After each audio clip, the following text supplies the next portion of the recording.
now lead me. Speak. I'll go no further. Mark me. I will. My hour is almost come when I to sulphurous and tormenting flames must render up myself. Alas, poor ghost. Pity me not, but lend me serious hearing to what I shall unfold. Speak. I am bound to hear. So art thou to revenge when thou shalt hear. What? I am thy father's spirit, doomed for a certain time to walk the night, and for the day confined to fast in fires till the foul crimes done in my days of nature are burnt and purged away. But that I am forbid to tell the secrets of my prison house, I could a tale unfold, whose lightest word would harrow up thy soul. Freeze thy young blood, make thy two eyes like stars start from their spheres, thy knotted and combined locks to part, and each particular hair to stand and end like quills upon the fearful porpentine.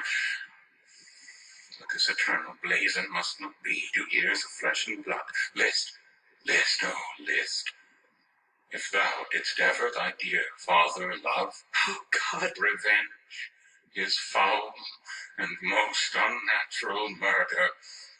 Murder most foul is in the best it is, but this most foul, strange, and unnatural. Haste me to note that I, with wings as swift as meditation or the thoughts of love, may sweep to my revenge. I find thee apt, and duller shouldst thou be than the fat weed that roots itself in ease. Unleasy wharf wouldst thou not stir in this. Now, Hamlet, hear.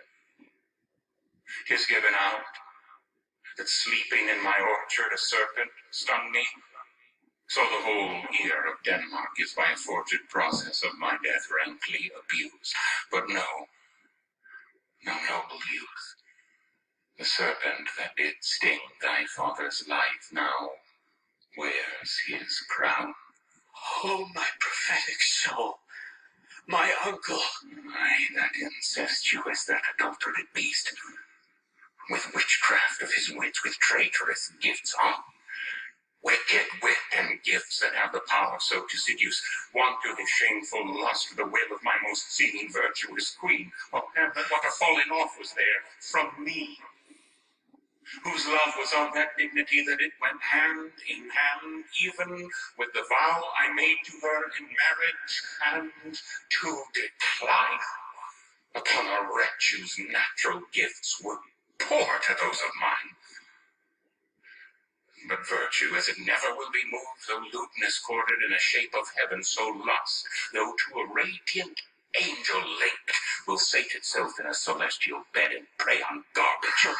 It's oft. Methinks I scent the morning air. Brief let me be. Sleeping within my orchard, my custom always of the afternoon, upon my secure hour thy uncle stole, with juice of cursed Hebna in a vial, and in the porches of my ears did pour the leprous distilment, whose effect holds such an enmity with blood of man that swift as quicksilver it courses through the natural gates and alleys of the body, and with a sudden vigor it doth posset and curd like eager droppings into milk the thin and wholesome blood. So did it mine, and a most instant tetra barked about, most lazar-like with vile and loathsome crust on my smooth body. Thus was I sleeping by a brother's hand, of life, of crown, of queen, at once dispatched, cut off even in the blossoms of my sin, unhoused, disappointed, unannealed, no reckoning made, but sent to my account with all my imperfections on my head. Oh, horrible, most horrible. If thou hast nature in me, bear it not.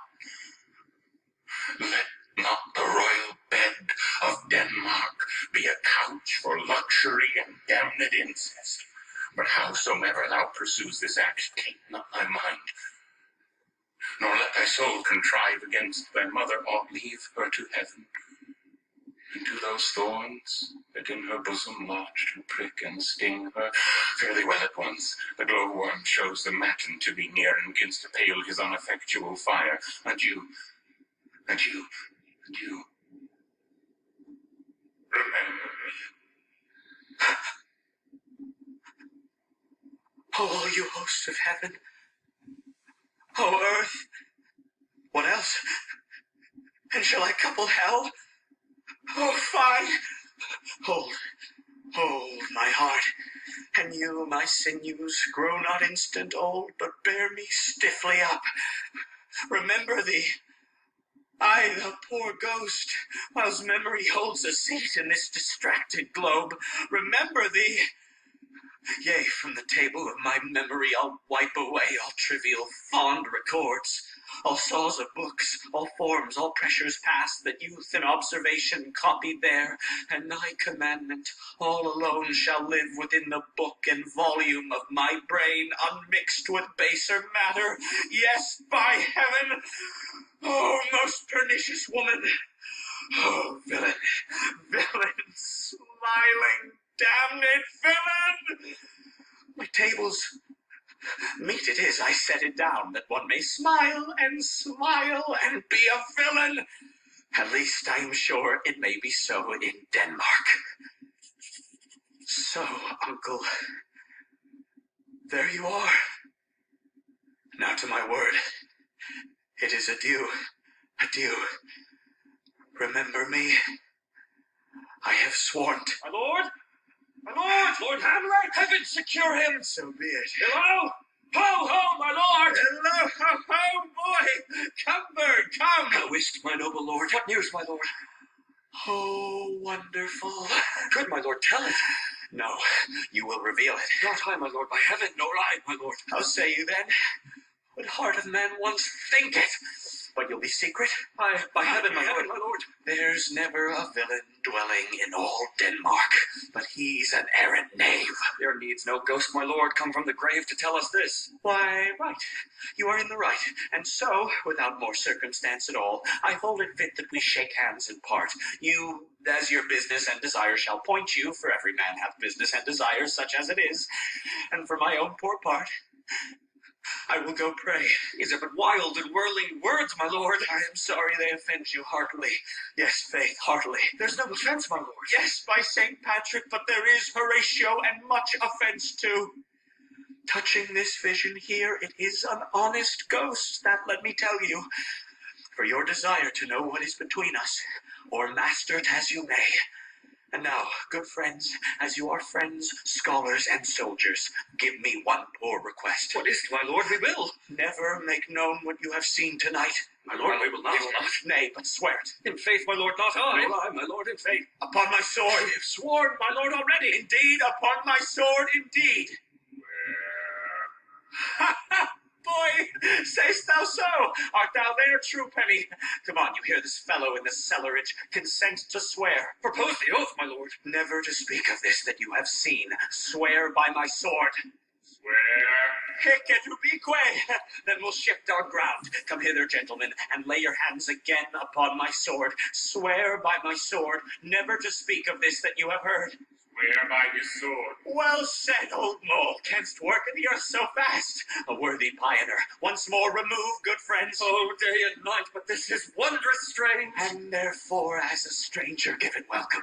There are more things in heaven and earth, Horatio, than are dreamt of in your philosophy. But come, here, as before, never, so help you mercy, how strange or odd soe'er I bear myself, as I perchance hereafter shall think meet to put an antic disposition on, that you, at such times seeing me, never shall with arms encumbered thus, or this head shake, or by pronouncing of some doubtful phrase, as well, we know, or we could and if we would, or if we list to speak, or there be and if they might, or such ambiguous giving out to note that you know aught of me, this do swear. So grace and mercy at your most need help you. Swear. Rest, perturbed spirit. So, gentlemen, with all my love I do commend me to you. and what so poor a man as Hamlet is may do to express his love and friending to you, God willing shall not lack. Let us go in together, and still your fingers on your lips, I pray. The time is out of joint. O cursed spite, that ever I was born to set it right. Nay, come, let's go together.